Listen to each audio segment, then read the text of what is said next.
Hello everyone. आज हम start करेंगे unbalance growth strategy. Unbalance growth strategy से पहले हम लोग बैलेंस ग्रोथ स्ट्रैटेजी पढ़ चुके हैं, तो वील डिस्कस टुडे कि अनबैलेंस ग्रोथ स्ट्रैटेजी क्या है, क्या उसके व्यूज़ हैं, क्या क्रिटिसिज्म है, अलग अलग इकोनॉमिस्ट कौन थे जिन्होंने अपने क्या क्या व्यूज़ इसमें दिए। So let's start. सबसे पहले अनबैलेंस ग्रोथ स्ट्रैटेजी क्या कहती है कि सिलेक्टिव इन्वेस्टमेंट होनी चाहिए। सिलेक्टिव इन्वेस्टमेंट का क्या मतलब है कि जैसे बैलेंस ग्रोथ स्ट्रैटेजी कहती थी कि हर एक सेक्टर में आप इन्वेस्ट करो, जितने सेक्टर्स हैं आप सब में एक साथ एक टाइम पे इन्वेस्ट करो ताकि ओवरऑल इकोनॉमिक जो आपकी ग्रोथ है वो हो सके। लेकिन अनबैलेंस स्ट्रैटेजी क्या कहती है कि आप सिलेक्टिव इन्वेस्टमेंट करो। जब आप सिलेक्टिव इन्वेस्टमेंट करोगे कि जिस सेक्टर में ज़रूरत है आप उस सेक्टर में इन्वेस्ट करो, रादर देन कि आप एक साथ हर एक सेक्टर में इन्वेस्ट कर रहे हो। ठीक है, ये क्यों कहते हैं वो? क्योंकि देयर आर लेस रिसोर्सेज। वो कहते हैं कि जो अंडर डेवलप्ड कंट्रीज़ हैं उनमें जो रिसोर्सेज हैं वो कम है, तो वो एक साथ हर एक सेक्टर में डेवलपमेंट के लिए इन्वेस्ट नहीं कर सकते, तो वो एक एक सेक्टर में जिसमें ज़रूरत है वो उसी में कर सकते हैं, और तभी आपको रैपिड डेवलपमेंट भी मिलेगी, इकनॉमीज़ ऑफ स्केल भी मिलेंगे। इसलिए आप लोगों को क्या करना चाहिए? सिलेक्टिव इन्वेस्टमेंट करनी चाहिए। ठीक है, तो unbalance growth strategy balance growth strategy से कैसे डिफरेंट हो गई? उन्होंने क्या कहा था कि आप हर एक सेक्टर में एक साथ ग्रोथ करो, एक साथ इन्वेस्ट करो, तभी आपकी ग्रोथ होगी। बट दे सेट कि सिलेक्टिव इन्वेस्टमेंट करो। ठीक है, और वो क्या कहते थे कि रैपिड डेवलपमेंट कब होगी? जब आप सारे सेक्टर्स में एक साथ करोगे। बट ये क्या कहते हैं, रैपिड डेवलपमेंट कब होगी? जब आप लोग एक सेक्टर जिसको ज़रूरत है उसमें ही करोगे, तभी आपकी रैपिड डेवलपमेंट होगी। अब जैसे उसमें भी अलग अलग इकोनॉमिस्ट ने अपने व्यूज़ दिए थे, ऐसे ही इसमें भी है। सो फर्स्ट वन इज़ हिर्शमैन ने अपने व्यूज़ दिए, और हिर्शमैन ने क्या कहा कि अगर हम लोग स्ट्रैटेजिकली इन्वेस्ट करेंगे तो हमारे पास नई इन्वेस्टमेंट की अपॉर्चुनिटीज़ आएंगी और उससे हमारे को इकोनॉमिक डेवलपमेंट भी होगा। वो क्या कहते हैं, वो भी यही फॉलो अप करते हैं कि हम सिस्टमैटिकली और स्ट्रैटेजिकली अगर इन्वेस्ट करेंगे तो ही हमें इकोनॉमिक डेवलपमेंट और इकोनॉमिक अपॉर्चुनिटीज़ आएंगी इन्वेस्टमेंट करने के लिए। वो मानते हैं कि जो आपकी इन्वेस्टमेंट है या आपकी डेवलपमेंट है वो एक चेन ऑफ डिसइक्विलिब्रियम है। वो क्या कहते हैं, डिसइक्विलिब्रियम कैसे, और जिसको हमें याद भी रखना चाहिए, भूलना नहीं चाहिए हमें इसको। कैसे कि जब एक इकोनॉमी को आगे बढ़ना है तो उसको क्या चाहिए कि वहाँ पे थोड़ा सा डिसइक्विलिब्रियम भी हो और इसी प्रोपोर्शन में वो मेंटेन रहे, ताकि आप अनबैलेंस करके इकोनॉमी को ग्रोथ कर सको। क्योंकि अगर अनबैलेंस होगी इकोनॉमी तभी आप कुछ सिलेक्टिव सेक्टर्स में ग्रोथ करोगे, अगर है ही नहीं तो फिर तो आपकी इकोनॉमी स्मूथ मैनर में चलती रहेगी। तो वो इस प्रिंसिपल पे वर्क करते हैं। सेकेंडली वो कहते हैं कि आप जो इन्वेस्टमेंट है वो दो तरीके से कर सकते हो, या तो आप सोशल ओवरहेड कैपिटल में करो या फिर डीपीए के थ्रू करो।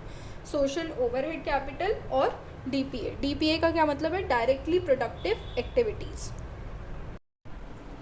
अब नेक्स्ट है कि जो हमने अभी देखा कि एसओसी और डीपीए आपके दो तरीके हैं जिससे आप इकोनॉमी को अनबैलेंस कर सकते हो। तो one by one let's come to the कि ये कैसे अनबैलेंस करते हैं।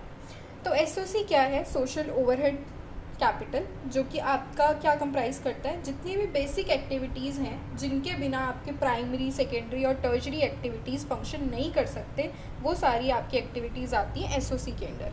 कौन कौन सी एक्टिविटीज़ हो सकती हैं वो? Irrigation, power. एसओसी क्या इंक्लूड करता है? SOC investment in public utilities, जैसे कि पावर, इरिगेशन, ट्रांसपोर्टेशन और एजुकेशन, हेल्थ, ऐसी सारी एक्टिविटीज़ जिनकी वजह से आपकी एक्सटर्नल इकोनॉमीज़ क्रिएट होती हैं। सो एसओसी क्रिएट्स एक्सटर्नल इकोनॉमीज़। सारी बेसिक एक्टिविटीज़ जो कि आपकी प्राइमरी, सेकेंडरी, टर्शरी फंक्शंस के बिना आप काम नहीं कर सकते। कौन कौन सी होती हैं वो? Investment in irrigation, power, transportation, health, education, and SOC creates external economies.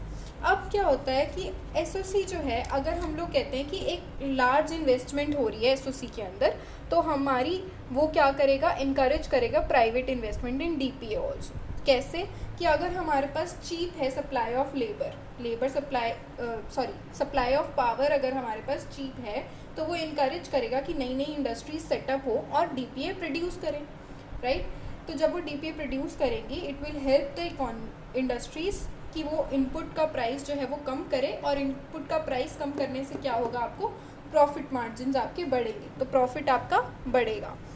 उसके बाद जैसे कि हमने कहा ये अनबैलेंस करने का एक तरीका है इकोनॉमी को, और इसका हिर्शमैन क्या बिलीव करते हैं कि इसका कोई डायरेक्ट इफेक्ट नहीं है। डायरेक्ट इफेक्ट नहीं है का क्या मतलब है कि फाइनल आउटपुट पे इसका कोई डायरेक्ट इफेक्ट नहीं है, रादर ये हमें परमिट करता है या इनवाइट करता है और ज़्यादा इन्वेस्टमेंट हम लोग कर सकें किसमें, डीपीए में। तो एसओसी का बेसिकली मतलब क्या था कि जितने भी आपके बेसिक एक्टिविटीज़ हैं ये उनको इन्वेस्ट करने के लिए बात करता है, एक्सटर्नल इकोनॉमीज़ क्रिएट करता है। और अगर हम ज़्यादा एसओसी के अंदर लार्ज सम में इन्वेस्ट करेंगे तो वो प्राइवेट इन्वेस्टमेंट्स को भी इनकरेज करेगा और प्रॉफिट मार्जिन्स को बढ़ाएगा, और ऐसे करेगा कि हम लोग फाइनल आउटपुट पे हमें उसका कोई डायरेक्ट इफेक्ट देखने को चाहे ना मिले, लेकिन वो हमारी इनडायरेक्टली और डायरेक्टली डीपीए को इन्वेस्ट करने के लिए इनवाइट करता है कि आप डीपीए में इन्वेस्ट करो। अब डीपीए क्या है? डीपीए भी एक ऑल्टरनेट वे है जिससे कि हम लोग इकोनॉमी को अनबैलेंस कर सकते हैं। अब क्या होता है गवर्नमेंट इन्वेस्ट? गवर्नमेंट इन्वेस्ट का क्या मतलब है यहाँ पे कि गवर्नमेंट जो है वो डायरेक्टली या इनडायरेक्टली भी इन्वेस्ट करेगी डीपीए में, रादर देन अगर एसओसी में इन्वेस्ट ना करके अगर गवर्नमेंट डायरेक्टली या इनडायरेक्टली डीपीए में इन्वेस्ट करती है। और अगर इन्वेस्टमेंट डीपीए में सबसे पहले होती है तो क्या होगा, एसओसी फैसिलिटीज़ की शॉर्टेज हो जाएगी, क्योंकि इन्वेस्टमेंट कहाँ पे होगी, पहले डीपीए में होगी रादर देन एसओसी। तो आपके पास शॉर्टेज किसकी हो जाएगी, एसओसी फैसिलिटीज़ की आपके पास शॉर्टेज हो जाएगी। और जब आपके पास शॉर्टेज हो जाएगी तो इसका क्या मतलब है कि एसओसी फैसिलिटीज़ जब आपके पास कम है तो आपकी प्रोडक्शन की कॉस्ट भी बढ़ जाएगी, क्योंकि आपके पास यहाँ पे इन्वेस्टमेंट आई ही नहीं है एसओसी में। तो अब क्या होगा, पॉलिटिकल प्रेशर क्रिएट होगा जिसकी वजह से इन्वेस्टमेंट हो सकता है कि एसओसी में भी हो जाए। ठीक है, पॉलिटिकल प्रेशर क्रिएट होगा और उसकी वजह से एसओसी में इन्वेस्टमेंट भी हो जाएगी।